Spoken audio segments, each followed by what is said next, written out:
Hi, I'm Crystal, and I'm here with the Prompted Open Collaboration Shuffle Cut Create, hosted by Martha Makes Art. So the prompt this for April and May was Red Castle, and I have made this watercolor sketch of a castle that has been tinted red by the setting sun. So I've been trying to step up my watercolor skills. This picture has a moat and a drawbridge and some plant life and just a lot of things for me to practice my sketching and my perspective and my watercolor skills. And I do think that the practice has been helping me. I've seen a big increase in my skills just by making these projects, and I certainly have enjoyed this particular open collaboration. The prompts are always interesting. I love seeing what everyone creates as part of the open collaboration.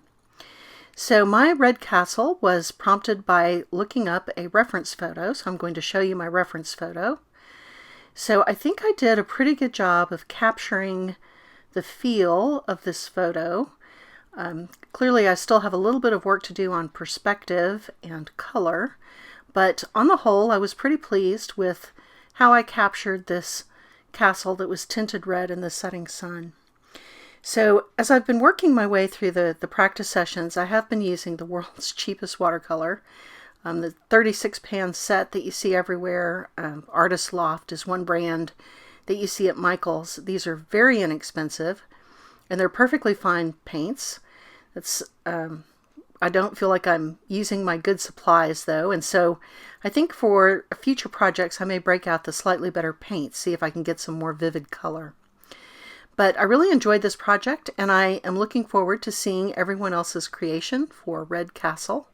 I haven't spoiled myself by looking in advance of my own project, but now I'm going to go check out everyone else's.